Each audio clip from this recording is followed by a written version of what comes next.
تعالوا بينا نشوف ازاي نقدر نعمل ريموف للإليمنتس. يعني انا عندي element في ال HTML عايز اعمل له ريموف. تعالى كده، وليكن عندي div، وجوه الديف ده مثلا او نقول section، وجوه السكشن ده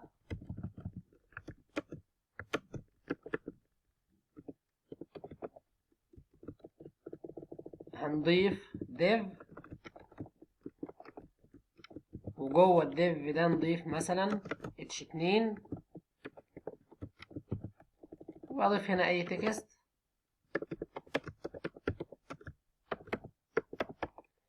وتحت ال h2 هضيف باراجراف.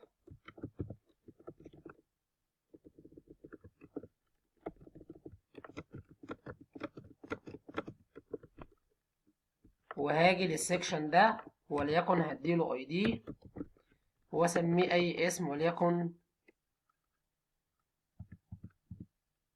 ماي سيكشن او ماي سيك بالاسم ده كده. انا عايز اعمل ايه؟ انا عايز الماي سيكشن ده انفذ عليه الريموف. طب تعالوا نشوف كده. هاجي هعمل ايه؟ هاجي في الجيكويل احدد العنصر. والله العنصر بتاعي اسمه ماي سيكشن او ماي سيك. لو انا جيت بقى دلوقتي قلت له اول حاجه قلنا عليها اللي هي الريموف، وجيت هنا قلت له دوت ريموف، ايه اللي هيحصل معايا؟ تعالى دلوقتي قبل ما نعمل ريفرش، ده العنصر هو عندي. لو لاحظت هنفتح السكشن اهوت، ده العنصر هو عندي. اول لما اعمل ريفرش عشان انا قلت له ريموف العنصر اتحذف اهو. لو جيت لاحظت دلوقتي انا بفتح البادي مش لاقي اي حاجه في البادي. ليه؟ لان الريموف ده بيحذف لي العنصر وجميع ابناء العنصر. تاني، الريموف ده بيحذف لي العنصر اللي هو السكشن وجميع ابناء العنصر اللي هو الديف والاتش 2 والباراجراف.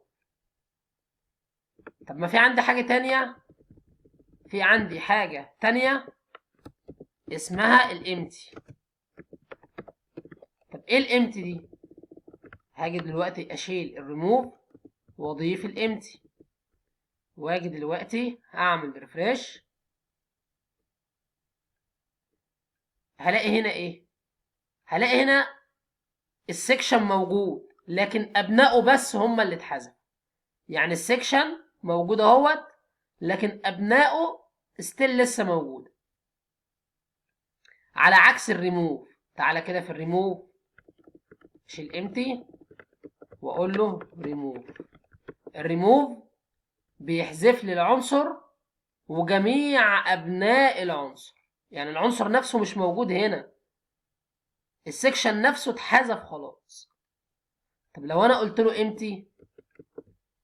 امتي هلاقيه حذف لي العنصر، قصدي امتي بيحذف لي جميع ابناء العنصر لكن العنصر بيفضل موجود. تعالى كده ندي شويه تنسيقات للماي سيك ده. والله هقول له الاي دي اللي اسمه ماي سيك خليه ياخد هايت 100 بكسل مثلا، وخليه ياخد باك جراوند كلر اي لون وليكن اللون اليلو. تعالى كده نعمل ريفرش، هتلاحظ هنا ايه؟ تعالى كده نشيل الامت خالص، يعني نشيل التأثير ده ونشوف الطبيعي. ده الطبيعي اهو. نشيل تأثير الجيكوي ده ونشوف الطبيعي بتاعه ايه. ادي العنصر وادي التشيلدرن اللي موجوده جوه. طيب حلو قوي. اول لما اجي اضيف الجزء ده كده، لما اجي اقول له العنصر ده امتي هلاقيه حذف لي ايه؟ احنا قلنا الامتي بيحذف لي جميع الابناء ولكن العنصر بيفضل زي ما هو. فاللي هيتحذف معايا ايه؟ هيتحذف معايا الديف واي حاجه بقى جوه الديف، الاتش 2 والباراجراف. اول لما اعمل ريفرش هلاقي بالفعل. تعال نعمل سيفنج اعمل هنا ريفريش، هلاقي بالفعل حذف لي جميع التشيلدرن وخلالي بس السكشن هو اللي ايه، خلالي السكشن بس هو اللي موجود. طيب يبقى احنا كده عرفنا ان الريموف بيحذف لي الاليمنت وجميع التشيلدرن اللي موجوده جوه الاليمنت ده، لكن الامتي بيسيب الاليمنت ويحذف جميع التشيلدرن اللي موجودين جواه. طب تعالوا كده نجرب حاجه تانية. يعني انا عايز ده، نرجع برضو ده تاني للايفنت، عايز اضيف مثلا وليكن بوتون،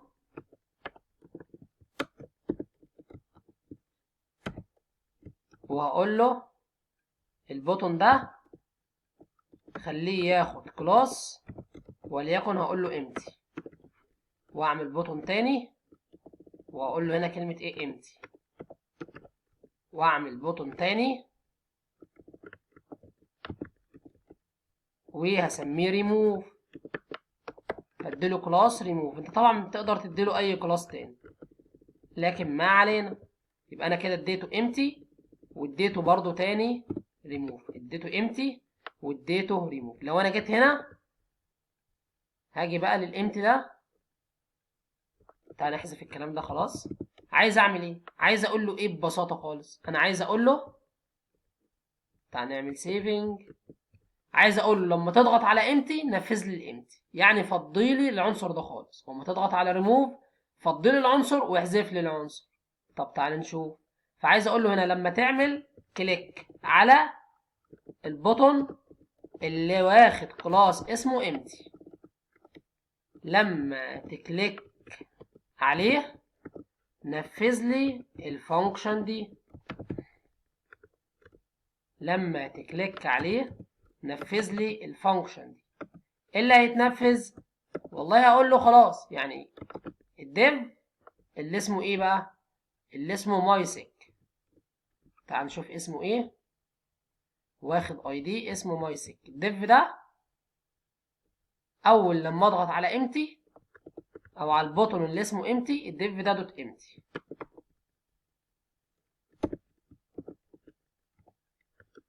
تعالى كده نشوف، نعمل ريفريش، هضغط على امتي هلاقي العنصر اتفرغ معايا خالص. يبقى نعمل سيفنج، يبقى في مشكله كده ما عملناش سيفنج تقريبا. نعمل سيفنج هنا ونعمل سيفنج في ال HTML، نعمل ريفريش نجرب تاني امتي. طب تعال نشوف ايه المشكله. هو بيقول لي هنا تقريبا فيه مشكله في الكونسول.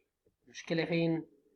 قال لي في مشكله في الاقواس. طب تعالوا نشوف، موضوع بسيط ان شاء الله. يبقى انا هنا قلت له ايه؟ قلت له سيلكت الامتي، ولما يحصل كليك الفانكشن، احنا كاتبين فانكشن الاف كابيتال وهي اف سمول. طيب تعالوا كده نعمل ريفرش تاني، مفيش ايرورز. تعالوا نشوف الكونسول، والكونسول مفيهاش حاجه. نعمل سيفنج، نسيف هنا ونسيف هنا.